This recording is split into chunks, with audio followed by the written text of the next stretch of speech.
Welcome guys in a brand new video of money to market, जो channel dedicated है आपके पैसे को ग्रो करने के लिए और जहां हम बात करते हैं मनी से लेके मार्केट तक की।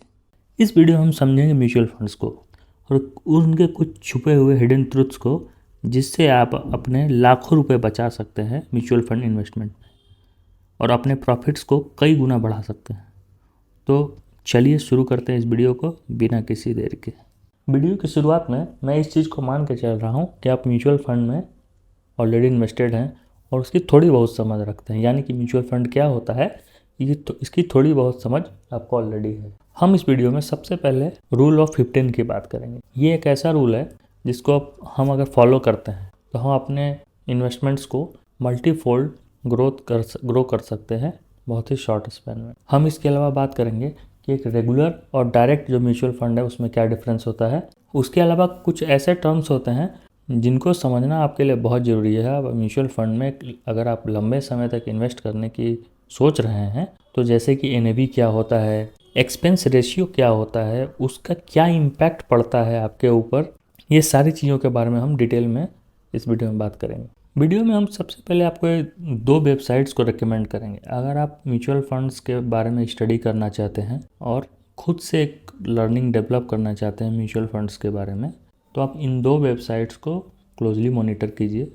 यहाँ पर वो सारी फैसिलिटीज़ अवेलेबल हैं जो कि आपको हेल्प कर सकती हैं अपने लिए एक सही म्यूचुअल फंड चूज़ करने के लिए। सबसे जो फर्स्ट वेबसाइट है वो है moneycontrol.com।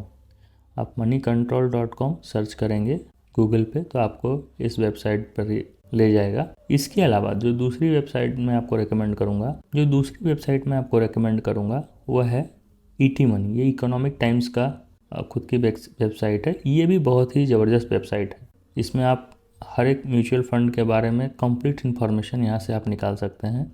लेकिन इन दोनों वेबसाइट्स में मुझे जो सबसे अच्छा जो वेबसाइट लगता है वो moneycontrol.com है। इसका जो फ्री वर्जन है वो भी आपके लिए इनफ है अगर आप म्यूचुअल फंड में इन्वेस्ट करना चाहते हैं तो मैं इस वीडियो में इसी वेबसाइट की हेल्प से आपको चीज़ों को एक्सप्लेन करूँगा। चलिए शुरू करते हैं।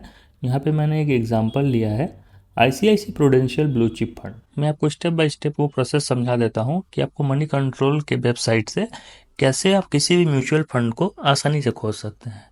तो यहाँ पे मैं सबसे पहले गूगल में गया और गूगल में सबसे पहले मैंने मनी कंट्रोल सर्च किया। अब मनी कंट्रोल सर्च करते ही यहाँ पे जो आपको पहला ऑप्शन दिखाई देगा अब उसको ऐसे क्लिक करेंगे। अब जैसे देखिए हम लोग मनी कंट्रोल के वेबसाइट पे लैंड कर चुके हैं। यहाँ पे आप किसी भी पर्टिकुलर म्यूचुअल फंड को यहाँ भी सर्च कर सकते हैं।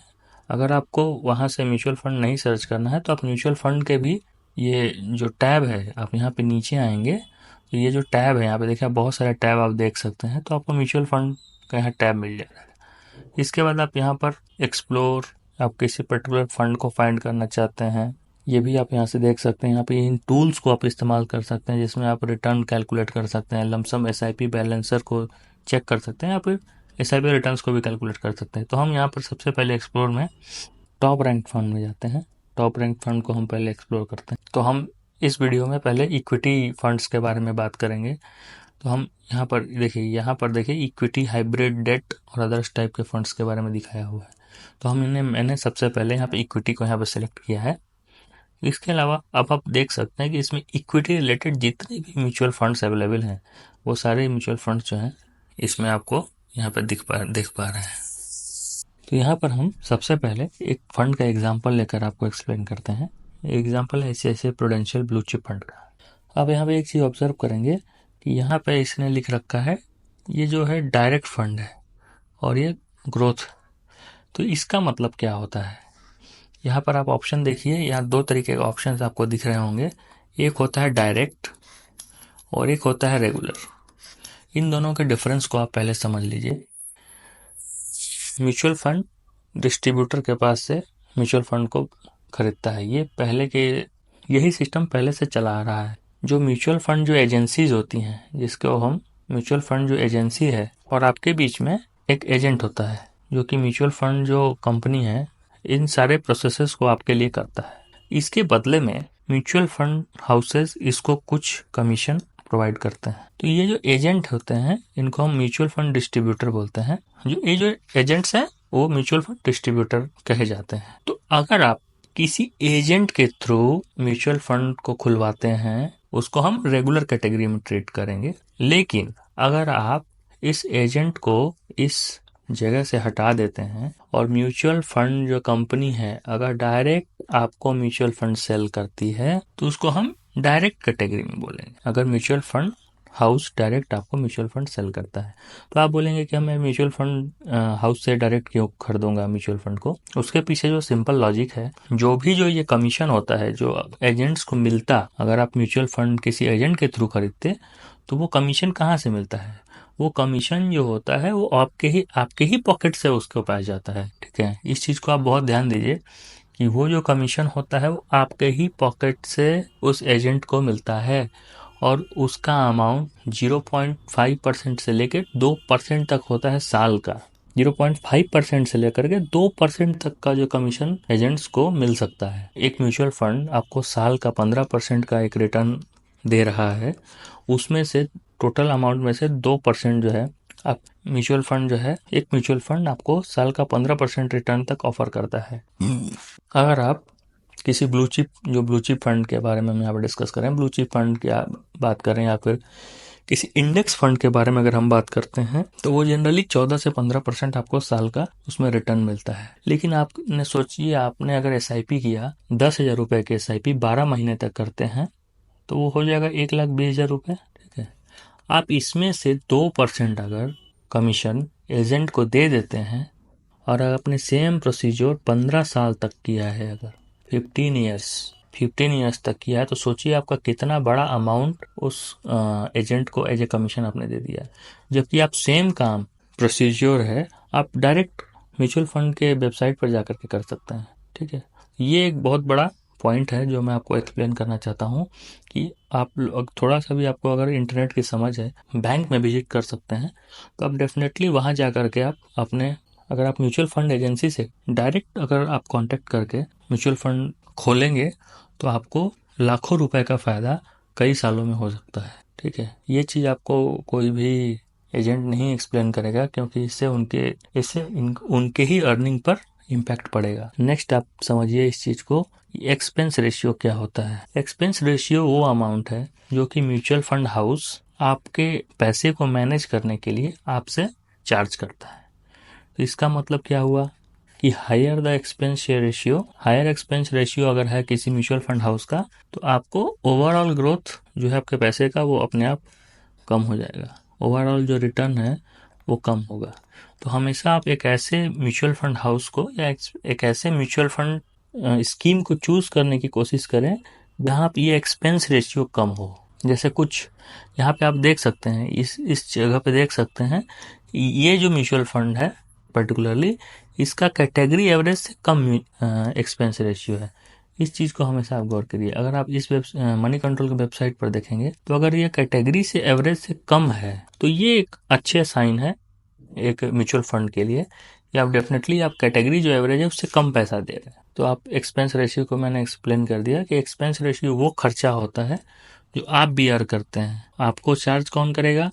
म्यूचुअल फंड कंपनी चार्ज करेगी। ठीक है, जैसे इस केस में ICICI प्रूडेंशियल जो कंपनी है वो आपसे एक पैसा चार्ज करेगी। क्यों?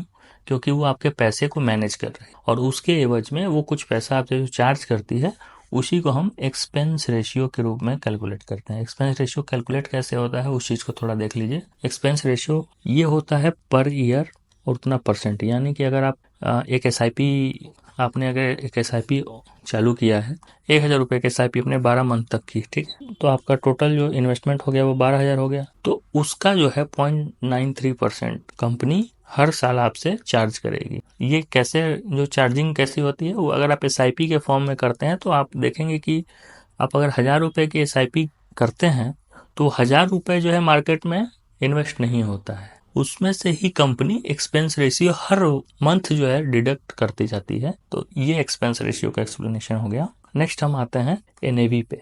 नेक्स्ट हम बात कर लेते हैं NAV के बारे में। इसको हम नेट एसेट वैल्यू बोलते हैं। ये डिटेल में कैसे कैलकुलेट होता है मैं उसके ऊपर नहीं जाऊंगा, क्योंकि उससे आपका कोई रिलेशन नहीं है। लेकिन आप इतना समझ लीजिए कि एनएवी होता क्या है। जिस तरीके से अगर आप एक शेयर खरीदते हैं तो शेयर की एक वैल्यू होती है कि शेयर या तो 100 रुपए का होगा या 500 रुपए का होगा या 5000 का हो सकता है, कितने का भी हो सकता है। अगर आप 10,000 रुपए लेकर के एक 100 रुपीज का शेयर खरीदने जाते हैं तो आपको कितने शेयर हासिल होंगे? 100 शेयर हासिल होंगे। ये बात क्लियर है।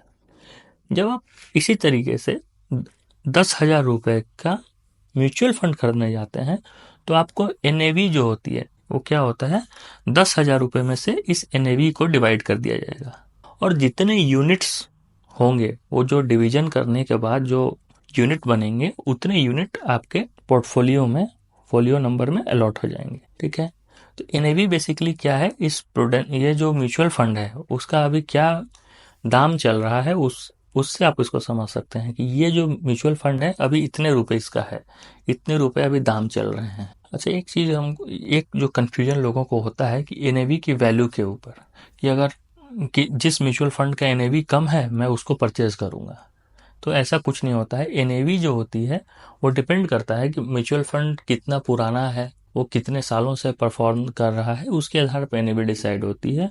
और भी कई फैक्टर्स होते हैं, यानी कि म्यूचुअल फंड जो हाउसेज होते हैं वो आपके पैसे को स्टॉक्स में इन्वेस्ट करते हैं और वो स्टॉक्स का कितने आपके पैसे को, आपके किस अमाउंट के पैसे को किस स्टॉक में डाला गया है उसके आधार पर भी एनएवी कैलकुलेट होती है।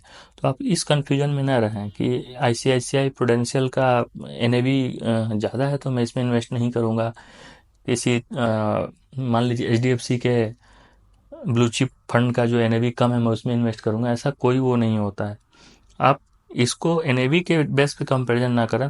म्यूचुअल फंड रिलेटेड और भी वीडियोस मैं इस चैनल पर लेके अभी आऊँगा और आगे भी।